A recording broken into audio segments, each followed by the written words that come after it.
Thank you for listening to Discovering the Scriptures with Dr. Peter John. Currently, we're in the very last verse of Daniel chapter 7, verse 28. Reading from the King James Bible, quote, "Hitherto is the end of the matter. As for me, Daniel, my cogitations much troubled me, and my countenance changed in me. But I kept the matter in my heart." Unquote. Reading from the Young's Literal Translation, quote, "Hitherto is the end of the matter. As for me, Daniel, my cogitations much troubled me, and my countenance changed in me, but I kept the matter in my heart." Unquote. Now, Daniel 7:28 is in its own paragraph and at the close of this chapter, so we don't have to read any other verses with it to put it in context. Let's see how Daniel closes the chapter.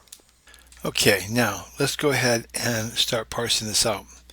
This is where your insights can be received.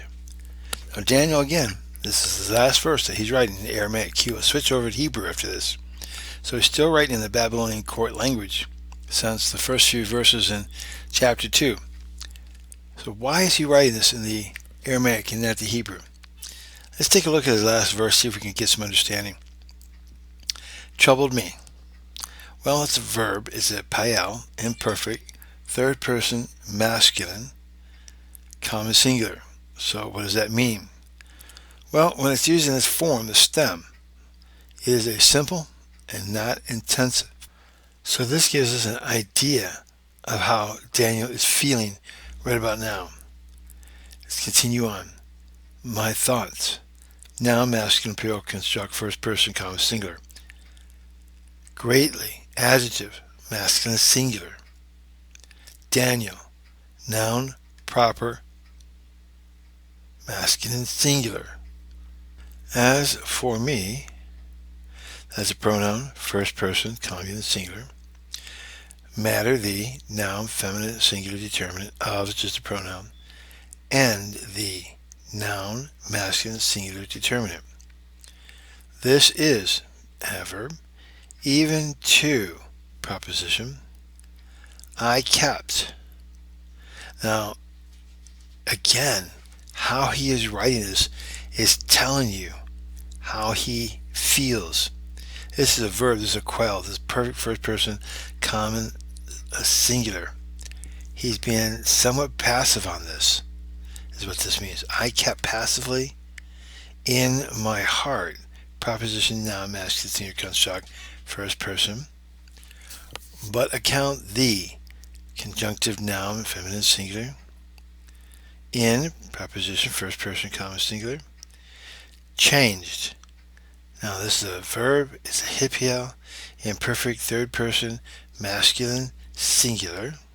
That means that this is a causative action and he's reflecting on it in a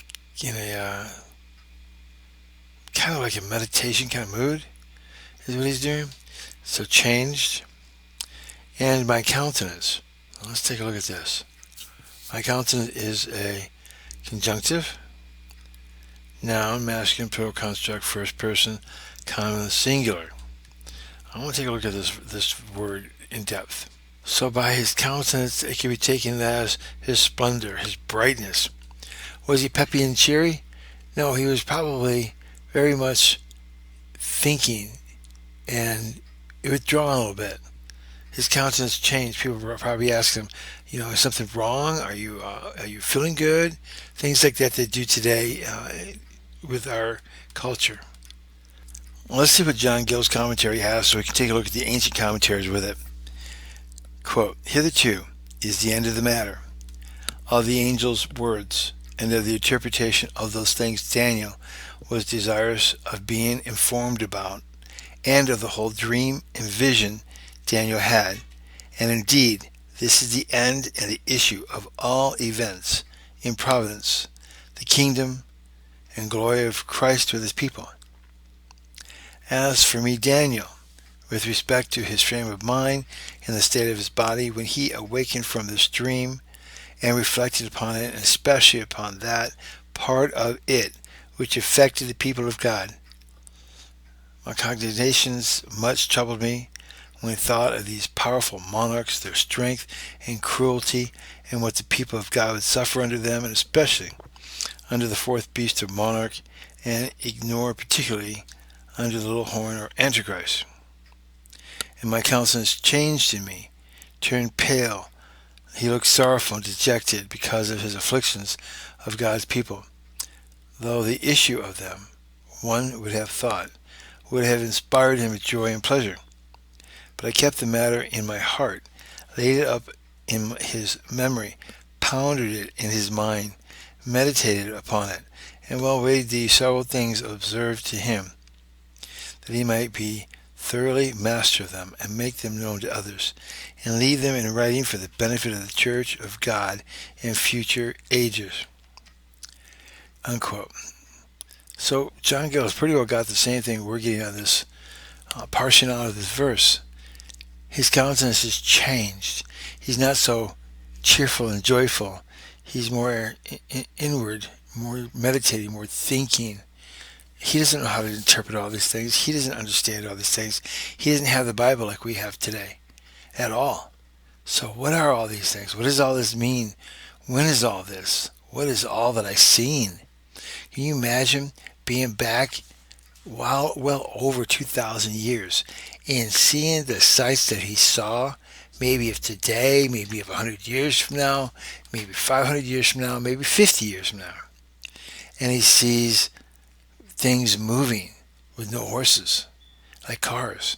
He sees people dressed not down to their ankle, but bare skin hanging all over the place. He sees things that are just absolutely unbelievable. Things that might even look like monsters to him. Tanks rolling, for instance, or airplanes flying. How can that be? Birds have wings and they move. Airplanes don't. There's a lot that he had to consume and think about. And yeah, if I saw all that, I would wonder too, when? What is all this? So it's to be expected. If he didn't get bothered by it, I would call it a fantasy, that it didn't happen. But it did happen, and we can see that.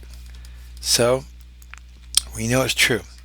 Now he's going to switch over to the Hebrew language after this. Why? I wish we would know. Maybe in the next verse we'll find out. But for now, this is the end of the Chaldean core language. And this is the end of this vision. Let's see where this goes from here, because it seems that God is truly blessing this man with some unbelievable dreams and visions. Thank you for all of you who have been praying for me. Please continue to do so. We stepped out on a leap of faith, hoping that God will just take care of everything for us. And I'll have more time now to spend on the ministry.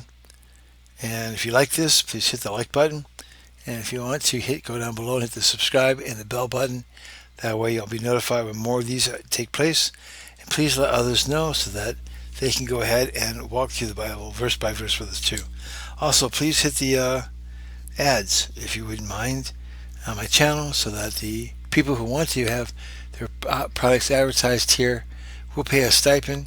I'm making about $300 to $400 a month. It does help. It really does help.